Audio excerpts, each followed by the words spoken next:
आप लोगों के साथ मैंने स्लाइड शेयर की है, आप लोग देख पा रहे हैं इसे? जी सर। जी। आप लोगों को याद होगा कि हमारा लास्ट लेक्चर जो था वो चैप्टर नंबर 7 का, जो हम लोगों ने टाइप्स ऑफ रिसर्च डिजाइन पढ़ी थी, वहां तक रोका था। आज हमारा जो अहम टॉपिक है, वेरी इंपॉर्टेंट टॉपिक है, इसकी मैंने ब्रेन स्टॉर्मिंग भी आप लोगों को की हुई है, थोड़ी बहुत चीजें मैंने आप लोगों को बताई हुई है ताकि हर चीज आप लोगों के लिए नई ना हो। तो रिसर्च में मैंने ये मेथड जो है वो इसको अपनाया है कि आप लोग जो है, आप लोग को थोड़ी सी पहले ब्रेनस्टॉर्मिंग आप लोग की कर दी जाए, ठीक है, हर क्लास से पहले, ताकि आप लोग उस चीज को पहले मेंटली तौर पे प्रिपेयर हो तो समझने में आसानी होगी, ठीक है। ज्यादातर लोग ऐसे हैं, बहुत सारे आप में से ऐसे भी हैं जिनको रिसर्च बड़ी अच्छी तरह आती है, ठीक है। तो आप लोगों ने थोड़ा सा बेयर करना है उन बच्चों के लिए जिनको रिसर्च जो है वो इतनी अच्छी जो है वो नहीं आती, ठीक है।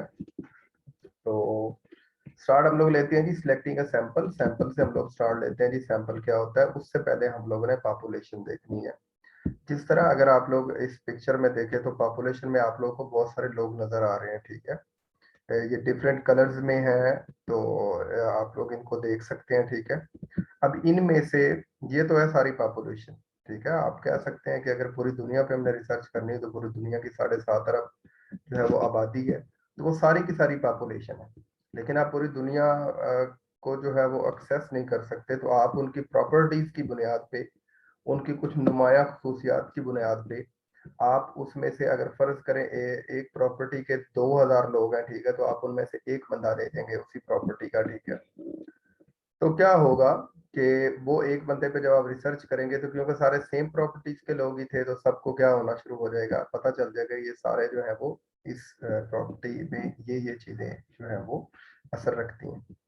इसी तरह जो पॉपुलेशन है वो होल होता है किसी भी रिसर्च के अंदर, ठीक है। जितना भी आप फर्ज करें आप एक कॉलेज में कर रहे हैं तो कॉलेज के सारे बच्चे होंगे, बट आप वो बच्चे चूज करेंगे जो बच्चे स्पोर्ट्समैन है, ठीक है। तो इसी तरह जो सैंपल है, सैंपल जो होता है, sample refer to smaller manageable version of a large group, ठीक है। एक बड़े ग्रुप का छोटा सा आप एक हिस्सा ले लेते हैं जो कि स्मॉलर होता है, मैनेजेबल होता है, आसानी से आप उसको मैनेज कर सकते हैं। और ये वर्जन होता है लार्ज ग्रुप का, यानी कि इसमें वही प्रॉपर्टीज होती हैं, वही खसूसियात होती हैं जो किसी बड़े ग्रुप में होती हैं, ठीक है। तो it is a subset containing the characteristics of a large population, ठीक है। और ये सबसेट होता है और सारे करेक्टरिस्टिक्स इसके जो पॉपुलेशन होती है उसके इसमें मौजूद होते हैं। तो इसे सैंपल कहते हैं। सेम लाइक दिस, यहाँ डिफरेंट कलर के लोग थे, तो हमने क्या किया, ऑलमोस्ट एक कलर के जितने लोग थे उनमें से एक एक को ले लिया। जैसा कि यहाँ पे ब्लू है, अब ब्लू को देखें तो इसमें ब्लू जो है वो तकरीबन 6-7 है, ठीक है। हमने एक ब्लू ले लिया। सेम तरह ब्लैक जो है वो भी 6-7 है, उनमें से हमने एक ले लिया। ऑरेंज जो है 6-7 है, उनमें से हमने एक ले लिया, ठीक है। और इस तरह ये जो है वो अ, ये वाला जो कलर है ये भी काफी सारे थे, इसमें से एक ले लिया, ठीक है। तो इस तरह ये है सैंपल। तो पॉपुलेशन एंड सैंपल बोथ जो है वो पॉपुलेशन का सबसेट सैंपल होता है, यानी पॉपुलेशन ओवरऑल लोग होते हैं, ठीक है। उसमें से जो आप सिलेक्ट करते हैं उनको क्या कहते हैं, सैंपल कहते हैं, ठीक है। अब सैंपल, यहाँ पे मैंने एक लफ्ज यूज किया है, जब आप सैंपल लेंगे पॉपुलेशन में से सैंपल लेंगे तो किस मेथडोलॉजी पे और किस बुनियाद पे आप लोगों को सिलेक्ट करेंगे, ये इंपॉर्टेंट चीज है और यही आज का हमारा मेन टॉपिक है, ठीक है। तो जब हम सैंपलिंग करेंगे, सैंपल उठाएंगे सारी पॉपुलेशन में से, तो हमारे पास दो तरह की जो है वो आप कह सकते हैं इम्कान, प्रोबेबिलिटी क्या है, इम्कान। दो तरह के इम्कान हो सकते हैं। एक प्रोबेबिलिटी सैंपलिंग है, यानी एक वो है जिसमें हमें पता है कि हमने ये वाले लोग लेने हैं, ठीक है। फर्ज करें हम क्रिकेट के ऊपर रिसर्च कर रहे हैं, तो ये पक्की बात है कि हम क्रिकेट के प्लेयर्स ही लेंगे, ठीक है। और एक है नॉन प्रोबेबिलिटी सैंपलिंग, जिसमें आप जब रिसर्च कर रहे होते हैं तो आप कोई भी जो है वो बंदा ले सकते हैं जो इक्वली जो है वो चांस की बुनियाद पे सिलेक्ट होगा। आगे मजीद इसको डिस्कस करते हैं।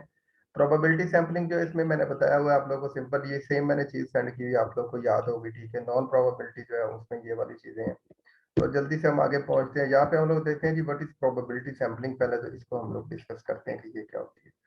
Probability sampling refer to the selection of a sample from a population. ये तो आपको पता है कि हमने लेना सैंपल ही है।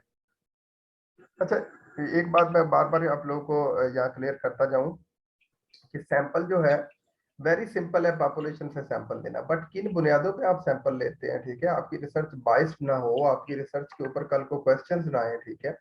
आपकी रिसर्च जो है वो आप उसकी जो ऑब्जेक्टिविटी है वो पूरी हो, उसकी रिलायबिलिटी पूरी हो, ये सारी वैलिडिटी उसकी पूरी हो, ठीक है। ये सारी चीजें जो है वो करने के लिए ही सैंपलिंग के आगे मेथड्स है, ठीक है।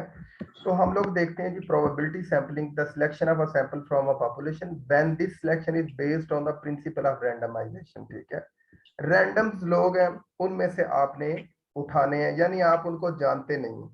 मैं आप लोगों को सिंपल बात बता दूं, ये ऐसे लोग हैं जिनकी आदात के बारे में, जिनकी किसी चीज के बारे में आप जानते नहीं है, ठीक है। दैट इज रैंडम सिलेक्शन और चांस, ठीक है। Probability sampling is more complex, यानी कि मैं इस तरह कह सकता हूँ कि फर्ज करें गवर्नमेंट जो है वो लोगों को जो है वो क्या उन्होंने करना शुरू कर दिया, लोगों को उन्होंने कोई प्रोग्राम ऐसा देना शुरू कर दिया, ठीक है, जिसमें उनकी माली मदद हो सकती है। लेकिन लोगों ने कोई अप्लाई नहीं किया, कहीं पे उन्होंने अप्लाई नहीं किया, कहीं पे गवर्नमेंट को उन्होंने अपनी ख्वाहिश या विश नहीं की कि हमें जो है वो किया जाए। लेकिन गवर्नमेंट जो है वो रैंडम सिलेक्शन के जरिए, ठीक है, क्या करती है, हर डिस्ट्रिक्ट से, हर तहसील से कुछ लोगों को जो है वो उठा लेती है, ठीक है। तो क्या होगा, तो क्या होगा, ये होती है रैंडम सैंपलिंग, यानी कि किसी को आपने बताना नहीं है, बताया नहीं है, और आप उसके पास रिसर्च करने चले गए हैं, ठीक है। तो सेम इसको रैंडम सैंपलिंग कहते हैं, प्रोबेबिलिटी सैंपलिंग कहते हैं, समझ आ रही। अब प्रोबेबिलिटी सैंपलिंग जो है वो रैंडमाइजेशन के कानून के तहत होती है। ये पहले आप लोग को इस बात का पता होना चाहिए कि आप, लाजमी नहीं है कि आप लोग अगले बंदे को इन्फो करेंगे। Thus, this stage is to determine your sampling method. A number of sampling techniques can be used. The most common associated with quantitative research. और एक मजे की बात यह है कि प्रोबेबिलिटी सैंपलिंग जो है उसमें ज्यादातर जो है वो क्वांटिटेटिव रिसर्च पे होती है, ठीक है। तो इसमें क्या है, रैंडम सैम्पलिंग है, स्ट्रेटिफाइड रैंडम सैम्पलिंग है, क्लस्टर सैम्पलिंग है, सिस्टमैटिक सैम्पलिंग है। ये चारों की चारों आपस में मिलती जुलती हैं, 19-20 का फर्क है सारी प्रोबेबिलिटी सैम्पलिंग, ठीक है। चारों आपस में मिलती जुलती है, 19-20 का फर्क है, वो फर्क ही अभी हमने क्लियर करना है। तो सबसे पहले हम लोग देखते हैं random sample. A random sample is where every member of the population has an equal probability of being selected, ठीक है। अब देखें, फर्ज करें जो मैंने पहले एग्जांपल दिया है रैंडमाइजेशन की, ठीक है, कि गवर्नमेंट जो है वो किसी को भी पूरे पाकिस्तान में से किसी को भी जो है वो उठा के उसकी माली हेल्प या कुछ उसको दे सकती है, ठीक है। ये मैंने एक जनरल एग्जांपल दी है। तो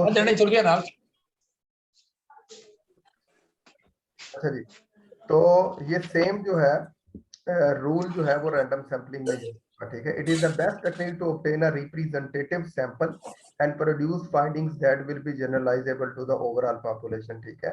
आप सैंपल में से वो लोग चूज करते हैं रैंडम सैंपलिंग के जरिए जो आपकी जो फाइंडिंग्स हैं वो जो ओवरऑल पॉपुलेशन है उसको पूरा करेंगे। ये आप लोगों को पता है, इसकी जो है वो रैंडम सैंपल, यानी ये इजी है, कोई मसला नहीं इसमें। लेकिन अभी हमें पता चलेगा कि ये किस तरह दूसरों से डिफरेंट है। Stratified random sampling, if there are certain subgroups within the population, अगर एक ग्रुप या यहाँ पे मैं आप लोगों को समझा, ये टोटल पॉपुलेशन है, यहाँ पे आप लोगों ने इसमें से रैंडम लोग उठा लिया, ठीक है। कोई तरीका, कोई सिस्टम आपने नहीं लगाया, ठीक है, और आपने रैंडम तरीके से क्या है, ये जिस तरह रैंडम सिलेक्शन हुई खड़ी है, ये आप लोग देखें, ठीक है। यहाँ से उन्होंने क्या कर दिया है, यहाँ तक वो उन्होंने कलर में उन्हें डिवाइड कर दिया, हर कलर को उन्होंने अलग कर दिया। ये है स्ट्रेटा। स्ट्रेटा बोलते हैं आप किसी भी खसूसियत की बुनियाद पे जब पूरी पॉपुलेशन को एक तरतीब या तरीके में लगा देते हैं तो वो एक स्ट्रेटा। अब उसमें से आपने रैंडम सिलेक्शन करनी है। अगर इस तस्वीर को मैं थोड़ा सा बड़ा करूँ तो आप लोग को ज्यादा नजर आ जाएगा कि ये क्या हुआ है। अगर आप यहाँ पे देखें तो आप लोग को ये चीज नजर आ रही होगी कि उन्होंने स्टेटा बनाने के बाद रैंडम सिलेक्शन की है। ये टोटल 1 2 3 4 5 6 7 8 9 10 11 लोग हैं, ठीक है। इसमें से 2 उन्होंने यहाँ से उठाए हैं, एक यहाँ से उठाया गया। कोई तरीका नहीं है जिस तरीके, फर्ज करें उन्होंने पहला यहाँ से उठाया, दूसरा यहाँ से उठाते, एक छोड़ के एक एक उठा लेते, ऐसा भी नहीं है। 2 छोड़ के एक एक उठा लेते, ऐसा भी नहीं है। रैंडमली उन्होंने क्या किया है, यहाँ पे से अपने बंदे उठाए हैं, ठीक है। ये रैंडम सिलेक्शन है जो अभी हम पढ़ के आ रहे हैं, ठीक है। सेम इस तरह यहाँ से भी उन्होंने रैंडम उठाया इस तरीके के बगैर। तो ये तो होगी जी रैंडम सैम्पलिंग। स्ट्रेटिफाइड सेम ऐसे ही है, स्ट्रेटिफाइड भी ऐसे ही है, लेकिन स्ट्रेटिफाइड में सिर्फ काम क्या है, यहाँ पे तो सारे उन्होंने पॉपुलेशन के बाद उन्होंने यहाँ पे क्या कर दिया है, ये डिफरेंट कलर्स के लोग सारी पॉपुलेशन है, ठीक है, इनको उन्होंने हर कलर को अलग अलग कर दिया है, ठीक है। ये हो गया स्ट्रेटा, ये ही स्ट्रेटिफाइड रैंडम सैम्पलिंग है, ठीक है। स्ट्रेटिफाइड रैंडम सैम्पलिंग, ये जिस तरह आप लोग देखें, ये स्ट्रेटिफाइड और ये रैंडम और ये सैम्पलिंग, ठीक है। तो स्ट्रेटिफाइड रैंडम से अगर यहाँ पे ये वाला हिस्सा ना होता, ये कलर्स वाला, ठीक है, तो आप लोग यहाँ से रैंडम, यहाँ से डायरेक्ट भी पॉपुलेशन में से उठा सकते थे, उसे रैंडम सैम्पलिंग बोलते, अकेली सिंपल रैंडम, ठीक है। तो वहां से हम उठा सकते हैं। तो ये तो है जी हमारा स्ट्रेटिफाइड रैंडम सैम्पलिंग। अब हम लोग, अच्छा, स्ट्रेटिफाइड रैंडम सैम्पलिंग को हम थोड़ा सा अगर डिस्कस करें तो यहाँ पे if there are certain subgroups within the population for example based on age. अब देखें ये हम लोगों ने किस बुनियाद पे इन सारे लोगों को स्ट्रेटा में किया, तो सिंपल है, इनकी कलर्स की बुनियाद पे, किसी भी खुसूसियत की बुनियाद पे आपने स्ट्रेटा बना देने हैं, सब ग्रुप्स बना देने हैं, ठीक है। तो इसे स्ट्रेटिफाइड रैंडम सैम्पलिंग कहेंगे। अब वो ग्रुप किस बुनियाद पे आप कर सकते हैं, आप उसकी एज, उसकी sex and so on, then it may be necessary to ensure that they are adequately presented in the final sample, ठीक है। और एंड पे आप इंश्योर करेंगे कि सारे जो कलर्स या खुसूसियात की बुनियाद वाले लोग जो है वो हमारे सैंपल पे मौजूद थे। In this case the population is divided into सब ग्रुप्स, ये अभी हमने सब ग्रुप्स में जो है इनको तकसीम किया, ठीक है। और सब ग्रुप्स के बाद आप क्या करेंगे, random samples are taken then from within the east, ठीक है। और फिर आपने क्या किया है, इनके रैंडम सैंपल ले लिए वहां से। अब हम लोग चलते हैं जी नेक्स्ट हमारे पास है क्लस्टर सैंपलिंग। तो देखते हैं जी, पहले तो क्लस्टर सैंपलिंग देखते हैं, फिर इनका थोड़ा सा देखेंगे कि ये किस तरह दूसरियों से डिफरेंट है। क्लस्टर क्या है, where groups are randomly selected, ठीक है। अब पहले आप ग्रुप्स को रैंडमली सिलेक्ट कर लेते हैं, ठीक है, रादर देन इंडिविजुअल, एक को नहीं करते, आप ग्रुप्स को सिलेक्ट करते हैं, ठीक। It is important to select a number of cluster to ensure generalisability within this method, ठीक है। यानी वहां पे हम लोग पीछे कर रहे थे सिंगल सिंगल बंदे को स्ट्रेटिफाइड में और सिंपल रैंडम सैंपलिंग में, ठीक है। लेकिन जो क्लस्टर सैंपलिंग है, इसमें हम लोगों ने क्या करना है, इसमें हम लोगों ने ग्रुप बनाने हैं। सेम ये क्लस्टर सैंपलिंग आप लोग देखें, ठीक है, इसमें सेम वैसे ही बंदे खड़े हैं, लेकिन उन्होंने क्या कर लिया, ग्रुप बना लिए। यहाँ 2 रेड और 1 ब्लू है, ठीक है, यहाँ पे 2 ब्लू और 1 रेड है, ठीक है। सो उन्होंने क्या कर लिया है, ग्रुप्स है 1 2 3 4 5 ग्रुप उन्होंने बनाया, 5 में से 2 क्लस्टर्स उन्होंने चूज कर लिया, 2 ग्रुप्स उन्होंने चूज कर लिए, ठीक है। तो वेरी सिंपल है। आगे चलते हैं हम लोग, सिस्टमैटिक सैंपलिंग, ठीक है, हमारा इसका लास्ट टॉपिक है हमारा रैंडम सैंपलिंग, प्रोबेबिलिटी सैंपलिंग का, ठीक है। वो है systematic sampling. Systematic sampling very simple है। पहले तो इसका कॉन्सेप्ट आप लोग अपने माइंड में रख लें कि यहाँ पे लोग खड़े हैं, ठीक है, 1 2 3 4 5 6 7 8 9 10 11 तक, ठीक है। 11 में से एक सिस्टम के तहत, एक प्रॉपर सिस्टम के तहत आप लोग देखें तो उन्होंने दूसरा बंदा उठाया है, फिर 2 छोड़ के फिर उठाया है, फिर 2 छोड़ के फिर उठा लिया है, और फिर 2 छोड़ के फिर सैंपल उन्होंने टेक कर लिया, ठीक है। तो यानी कि एक सिस्टम था, कौन सा सिस्टम था, एवरी थर्ड पर्सन को आप लोगों ने सिलेक्ट किया है, किसके लिए, सैंपलिंग के लिए, ठीक है। तो यहाँ पे आप लोग देखें हर तीसरा बंदा जो है वो सैंपलिंग के लिए सिलेक्ट हुआ है। तो ये तो इसका एक कॉन्सेप्ट है, ठीक है। और involve selecting every kth case, यानी कि आप केथ दूसरा तीसरा चौथा, के की जगह आप कह सकते हैं दूसरा तीसरा चौथा आप बंदा उठा सकते हैं, ठीक है। For example taking every fourth name from a list, ठीक है, और every seventh person to enter sports facility, ठीक है। And systematic sampling is best recommended when the list from which the names are taken is randomly ordered, ठीक है, otherwise some bias is likely to occur। अच्छा, इसमें एक मसला होता है, जो ये वाली सिस्टमैटिक सैंपलिंग है, इसमें एक इशू आ सकता है, आपकी रिसर्च बाइस्ड हो सकती है। वो इस तरह हो सकती है कि आप अपने बंदे पहले दूसरे तीसरे चौथे पांचवें छठे सातवें आठवें में से जहां जहां से सिलेक्ट होना है, वहां से आप क्या करें, अपने बंदे खड़े कर दें, ठीक है। तो ये सिस्टमैटिक सैंपलिंग हो जाएगी, अपने बंदे खड़े कर दें तो वो तो बाइस्ड होगी, ठीक है। अब इसका हल कैसे होगा, हल ये होगा कि पहले आप जितने भी लोग हैं उन सबको रैंडम खड़े करें, क्योंकि रैंडम सैंपलिंग है ना, ये हम प्रोबेबिलिटी सैंपलिंग जो है, इसमें आप इन सबको रैंडम खड़ा कर दें। फिर आप पर्चियां डालें, पर्चियां डाल के जो पहले पे है, पहला दूसरा तीसरा चौथा पांचवा 11वें नंबर तक, 12वें तक 15वें तक 16वें तक आप ले जाएं, ठीक है। फिर आप रूल पहले ही सेट कर लेंगे कि मैंने दूसरा तीसरा या चौथा जो बंदा होगा वो अपनी सैंपल के लिए उसको लेना है, ठीक है, सिलेक्ट करना है। तो इस तरह ये सिस्टमैटिक जो है वो सिस्टमैटिक सैंपलिंग हो जाएगी। आगे है हमारी नॉन प्रोबेबिलिटी सैंपलिंग मेथड। जिसमें नॉन प्रोबेबिलिटी सैंपलिंग मेथड, ये वो सैंपलिंग मेथड है जिसमें हर बंदा, जैसा कि मैं आप लोगों को बताता हूँ, जैसा कि मैं कैसे बताता हूँ, आपने जो है वो देखा होगा कि अभी हुकूमत की तरफ से सेहत कार्ड चल रहा है, तो वो उन्होंने सबको ही दिया है। उसमें कोई अमीर है, गरीब है, 20वें स्केल का है, 18वें स्केल का है, 19वें स्केल का है, ठीक है। तो उन्होंने क्या कर दिया है, सबको ही दे दिया, ठीक है। तो ये क्या है, ये सबको इक्वल, अच्छा, लेकिन ये तो हो गया, सबको उन्होंने दे दिया, ये एक अलग बात है। लेकिन अगर ऐसा हो कि गवर्नमेंट या कोई भी इदारा वो ये कहे कि जी ये वाली जो आप अपने डॉक्यूमेंट्स दे दें हमें, ठीक है, या अपना बायोडाटा दे दें, ठीक है, तो हम इनमें से कुछ लोगों को, इनमें से जो है वो सिलेक्ट कर लेंगे लोगों को, ठीक है। अब जब आप डॉक्यूमेंट्स दे देंगे, आपने अप्लाई कर दिया, ठीक है, इट मीन कि आप पहले से कनेक्टेड हो गए उनके साथ, ठीक है। होगा क्या, अब जब आपको पता है कि आपको कुछ मिलना है, तो सारे लोग ये सोचेंगे कि यार मुझे भी मिल सकता है, मुझे भी, क्योंकि हम सब ने अप्लाई किया। लेकिन क्योंकि हमने तो सैंपलिंग करनी, उसमें से चंद लोग उन्होंने लेने हैं, ठीक है, तो चांस सबके पास इक्वल है अप्लाई करने के बाद, ठीक है। लेकिन जो सिलेक्ट होंगे वो इसमें से क्या हो जाएंगे, सिलेक्ट हो जाएंगे, ठीक है।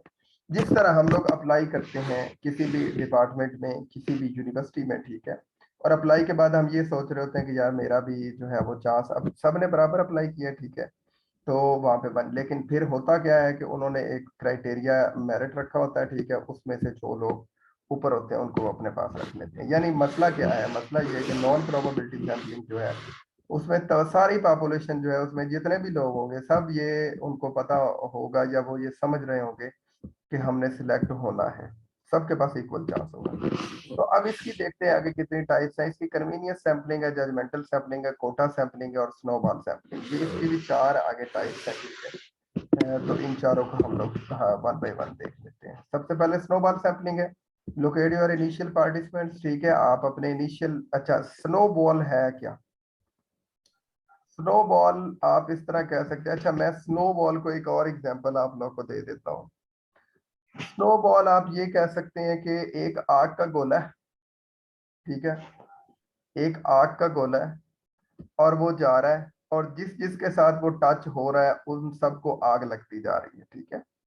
इसकी एक एग्जांपल आप समझे, एक आग का गोला है, जिस जिसको वो टच हो रहा है वहां पे आग लगती जा रही है, ठीक है। तो आप इसको, उस गोले को स्नोबॉल कह सकते हैं। एक ये कॉन्सेप्ट मैं दे रहा हूँ आप लोग को, ठीक है। अब अगर आप इसकी पिक्चर पे देखें, तो बंदा हमने एक सिलेक्ट किया, इस बंदे ने आगे 2 बंदे सिलेक्ट किए, एक ये सिलेक्ट किया और एक ये सिलेक्ट किया। यानी इसने, इस एक बंदे ने अपनी रिसर्च इस तक पहुंचाई है, इस तक पहुंचाई है, इसने कहा जी हमें सैंपल चाहिए, ठीक है। और इस, इन आगे जो एक एक सिलेक्ट हुआ है, उन्होंने फिर क्या किया है, 3 आगे सिलेक्ट किए हैं, ठीक है, 2 के बाद 1 2 एंड 3, ठीक है, फिर इन्होंने 3 3 किए हैं। अब ये 3 3 में से हर एक बंदा 3 3 आगे करेगा, ठीक है। सो इस तरह एक स्नोबॉल है, जिसको लगी वो आगे आगे आग चलती जाएगी, ठीक है। तो ये तो स्नोबॉल है। लोकेट योर इनिशियल पार्टिसिपेंट, आप सबसे पहले आपने ये सिलेक्ट करना है कि आपका बुनियादी बंदा कौन होगा, ठीक है। And these initial participant identify further potential participant themselves, ठीक है। तो मसलन आपने कहा जी, किसी कॉलेज में आप आए हैं, वहाँ 2000 के करीब बच्चे हैं, ठीक है, आपने कहा जी मुझे ऐसे बच्चे चाहिए जो इस वक्त जो है, जिनकी एज जो है वो एग्जैक्ट 17 साल है, ठीक है। तो 2000 में से पता चला जी 7 8 10 20 30 50 बच्चे ऐसे हैं जिनकी एग्जैक्ट आज के दिन क्या हो गई है, 17 साल एज हो गई है, ठीक है। अब वो 17 साल वाले आप लोगों ने, आपने ले लिए, ठीक है। अब उन 17 साल वालों को आपने कहा कि अब आपने वो बच्चे ढूंढने, यानी आपने अपना काम कर दिया, अब वो आगे लग जाएंगे। या इसकी मैं एक और आसान एग्जांपल देता हूँ कि मैंने कॉलेज के अंदर फर्ज करें कोई एथलेटिक्स की टीम बनाई है, ठीक है। अब एक बच्चा मेरे पास फर्स्ट ईयर में आया है, वो first year, second year, third year तक पहुंच चुका है, ठीक है। फोर्थ ईयर में मैं उसे कह देता हूँ कि यार अब तूने जो है ना आगे टीम तैयार एक नई करनी है, ठीक है, वो कर लेंगे। फिर इस तरह एक चेन चलती जाएगी, वो आगे से आगे से आगे से आगे ट्रेन करते जाएंगे। समझ आ रही है? तो दिस इज स्नोबॉल सैंपलिंग, इसको आप लोगों ने इसका कॉन्सेप्ट अपने माइंड में रख लेना है। And the next one is purposive या जजमेंटल सैंपलिंग, ठीक है। याद रख ले, परपोसिव या जजमेंटल एक ही चीज है, ये लफ्ज बार बार आएगा, आप लोगों ने बोलना नहीं है, ठीक है। तो पर्पोसिव या जजमेंटल सैंपलिंग क्या है जी? Purposive sampling also known as judgemental, selective और सब्जेक्टिव सैंपलिंग, ठीक है, reflects a group of sampling techniques that rely on the judgement of the researcher, ठीक है, when it comes to selecting the units that are to be study. यानी simple मैं आप लोगों को बता दूं कि जो एक रिसर्चर है वो जज करेगा कि ये वाले जो लोग हैं टोटल पॉपुलेशन में से वो क्या है, वो सिलेक्ट हो सकते हैं, ठीक है, सिलेक्ट तो सभी हो सकते हैं, लेकिन ये वाले जो बंदे हैं ये मेरी रिसर्च की जो ऑब्जेक्टिविटी है, रिलायबिलिटी है, जो वैलिडिटी है उस पर पूरा उतरते हैं और ये काम पूरा करेंगे, ठीक है।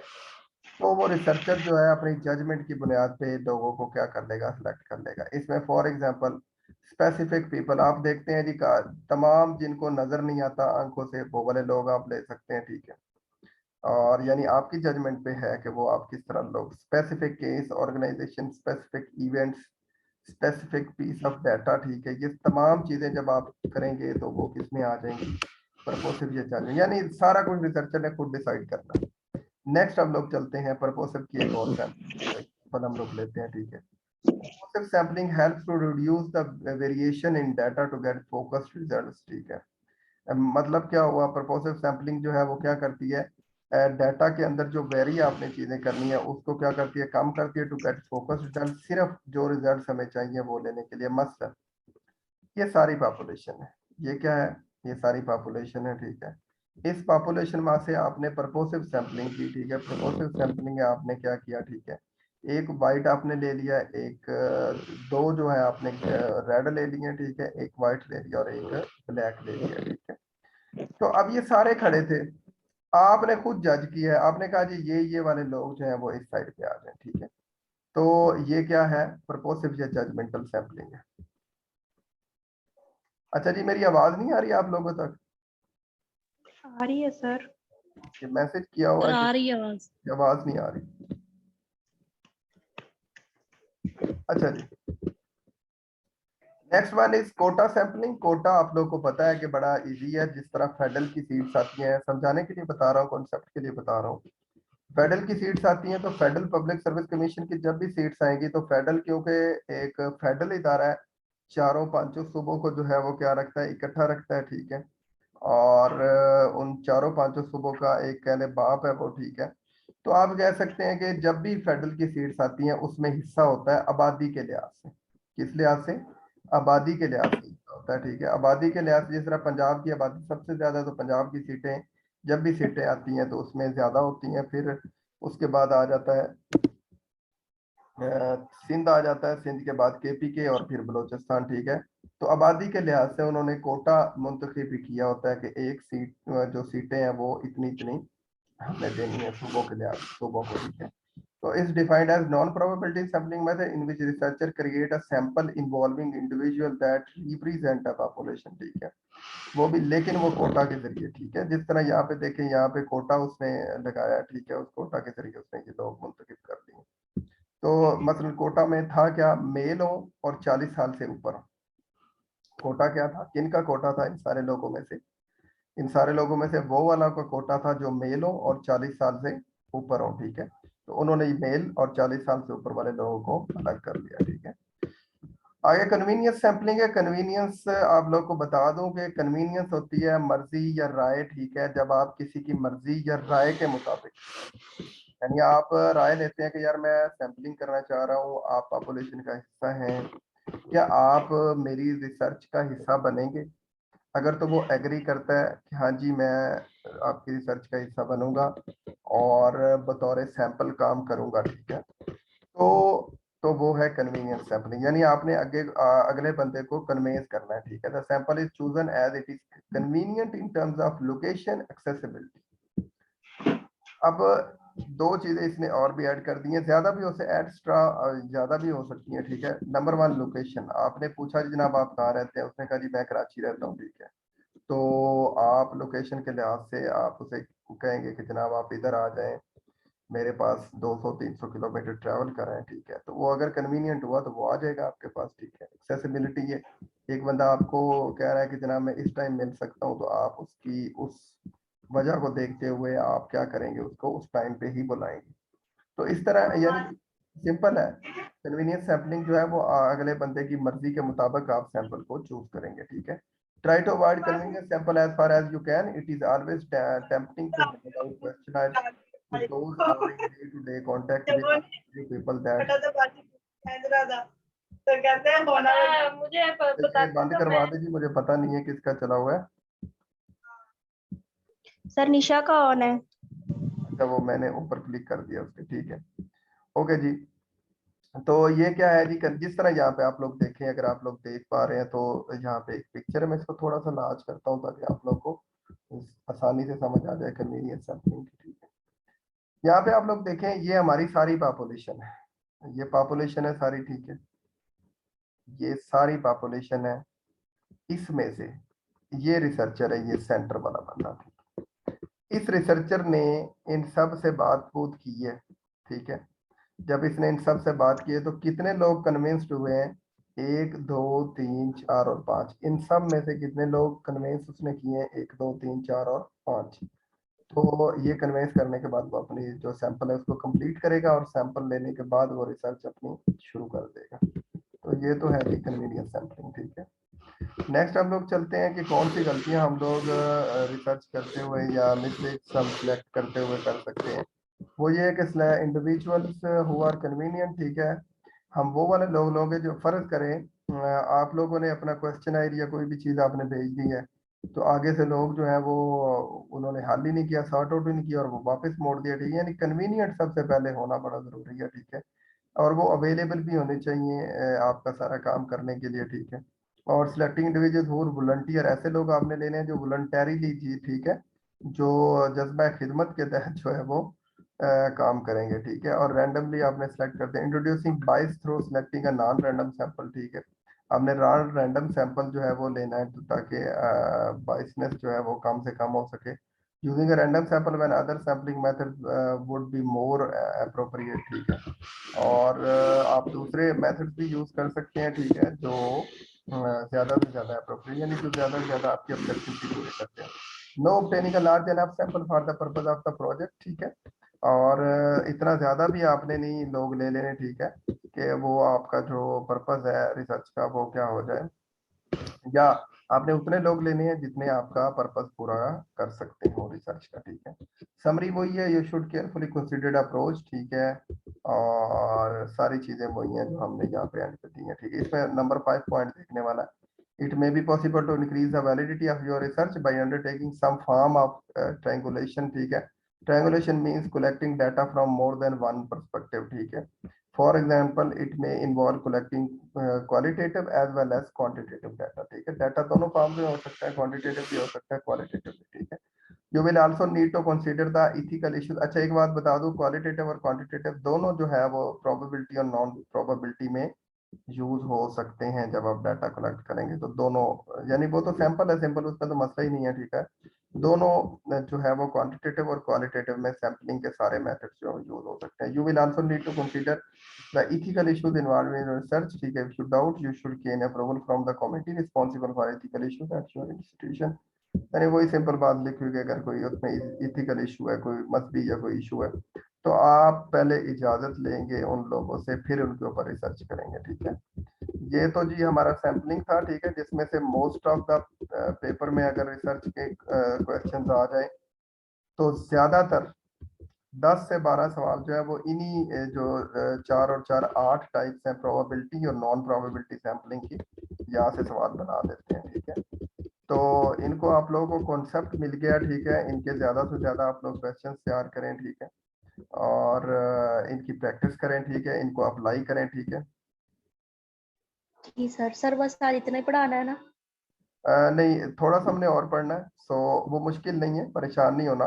थोड़ा सा और पढ़ना है, 4-5 और हमने स्लाइड्स करनी है, ठीक है। वो इजी है, इसीलिए मैं पढ़ा रहा हूँ, इजी है, ठीक है। अच्छा ये प्लीज माइक ऑफ कर दें, मेहरबानी होगी। बाद में भी लेक्चर सुनो तो आपकी आवाज ही ज्यादा आती है, सर की कम आती है। तो ये भाई एक क्यूरी आई है, ठीक है, इस क्यूरी को आप लोग देखें, अपने माइक जो है वो ऑफ रखा करें, क्योंकि बहुत सारे ऐसे लोग हैं जो लेक्चर को मेरे ख्याल में बाद में सुनते हैं, ठीक है, तो फिर उनको प्रॉब्लम होती है। जी आप लोग क्वेश्चन कर सकते हैं। सर सर एक सवाल पूछना है, इसके रिलेटेड नहीं है, वैसे ही पूछना है। ये आप पूछ सकते हैं, कोई मसला नहीं। सर हैंडबॉल की स्टार्ट गेम कैसे करते हैं? हैंडबॉल स्टार्ट किससे करते हैं? सेंटर पास से स्टार्ट होती है हैंडबॉल की। सर सेंटर पास जिसकी मतलब जो जीतेगा टॉस जीतेगा हाँ उसको दिया जीतेगा जाएगा उसने ना, या तो सेंटर पास ले लेना है, ठीक है, वो पास करेंगे या अपने बंदे को, साइड? उनके पास चली जाएगी, ठीक है। या फिर वो साइड सेलेक्ट कर लेंगे, तो दूसरी टीम जो है वो दूसरी चीज, दो चीजें होती हैं सारी गेम्स में। एक होता है जी सर। आपने टास्क करने के बाद अगर आप टास्क जीत गए हैं तो या तो आप पास यानी बाल आपके पास आ जाएगा, आप पास करेंगे अपने बंदों को, ठीक है। या जी आप सर। साइड सेलेक्ट कर सकते हैं कि आपने साउथ ले वाली साइड लेनी है या नॉर्थ वाली साइड लेनी है। अच्छा यहाँ पे एक चीज ठीक अच्छा है कि सर। आपने याद करा दी। एक दो दफा ये भी सवाल आया हुआ कि जितने भी ग्राउंड्स होते हैं उनकी जो है, हम लोग देखते हैं उनको लेंथ और विड्थ, या वो किस, अच्छा आपकी तरफ स्क्रीन नहीं शो हो रही, अच्छा स्क्रीन की अभी जरूरत भी नहीं है। तो ग्राउंड की जो लंबाई चौड़ाई है वो साउथ नॉर्थ होनी चाहिए, या यानी कि शुमाल जनूब होनी चाहिए, या मशरिक मगरिब होनी चाहिए, ठीक है। तो आप लोग क्या कहते हैं? सर शुमाल जनूब होनी चाहिए। वजह? सर सूरज नहीं पड़ता होगा आंखों में। सूरज की सर लाइट से इफेक्ट नहीं होती सर। वेरी गुड, ठीक है, ये अक्सर सवाल आ जाता है, तो वहाँ घबरा के जो है वो थोड़ा गलत कर बैठते हैं, तो इसको आप लोगों ने माइंड में रखना है, ठीक है। अच्छा जी, यहाँ पे पैरामीटर और नॉन पैरामीटर क्या होते हैं? जी दोबारा बोलें। पैरामीटर और non parameter parameters of non parameters? क्या होते हैं? बेटा मुझे तो नहीं पता है, ये तो मुझे देखना पड़ेगा, क्योंकि अभी मुझे इसके बारे में कोई पता नहीं है कि आप पैरामीटर्स किन के पूछ रही हैं, किस चीज किससे रिलेटेड है ये। सर ये पॉपुलेशन सैम्पलिंग में ही आता है, पता नहीं पॉपुलेशन को कहते हैं, होल पॉपुलेशन को। इसको बेटा मैं देख लूंगा, ठीक है, कि कौन से, अच्छा वो पैरामीटर्स आप पूछ रही हैं कि पॉपुलेशन के पैरामीटर्स, ठीक है। जी जी। जी अच्छा, पॉपुलेशन के पैरामीटर्स मैं बता देता हूँ जी, पैरामीटर्स और नॉन पैरामीटर्स क्या होते हैं। पॉपुलेशन के पैरामीटर्स ये हैं कि आपने पॉपुलेशन वो लेनी है जो आप समझते हैं कि आपके जो जिस सब्जेक्ट पे आप रिसर्च कर रहे हैं वो उससे रिलेट लोग होने चाहिए, ठीक है। सबसे बड़ा मसला ये होता है, अभी आगे वाला जो हम चैप्टर पढ़ने लगे हैं उसमें मैं बताऊंगा कि ये पैरामीटर्स और नॉन पैरामीटर, उसमें ये टच आएगा, ठीक है। नॉन पैरामीटर्स में ये होगा आप अपने से रिलेटेड लोग जो हैं उन्हीं पैरामीटर्स के ऊपर चलते हुए आप अपनी रिसर्च करेंगे, जो आपका सब्जेक्ट है और वो जो लोग हैं आपके पास, ठीक है। नॉन पैरामीटर में ये है कि सम टाइम आपने रिसर्च जो, जैसे आप कोई पोल चल रहा है, पोल यानी वोटिंग चल रही है, तो वोटिंग में कोई पैरामीटर्स नहीं होते, ठीक है। कि आपने मैट्रिक पास बंदे ही वोट डालेंगे या बीए वाले वोट डालेंगे, उसमें सारे लोग ही वोट डाल रहे होते हैं, ठीक है। तो वो वाली जो एक रिसर्च है या सैम्पलिंग है, या आप कह सकते हैं आप कंक्लूजन आता है जो रिसर्च का, ठीक है, उसमें कोई पैरामीटर्स नहीं होते, ठीक है। तो सेम इसी तरह पॉपुलेशन चूज करते हुए भी कुछ पैरामीटर्स और नॉन पैरामीटर्स जो है उनको आप लोगों ने अपने माइंड में रखना होता है। अच्छा जी, अभी मैं दोबारा लिंक सेंड करूंगा, आप लोगों ने जो है वो थोड़ा सा हमने पढ़ना है, ज्यादा टाइम नहीं लूंगा, ठीक है। तो आपने उसको थोड़ा सा समझना है, थोड़ा सा इजी है, आसान है। तो फिर इंशाल्लाह आज का हम सेशन एंड कर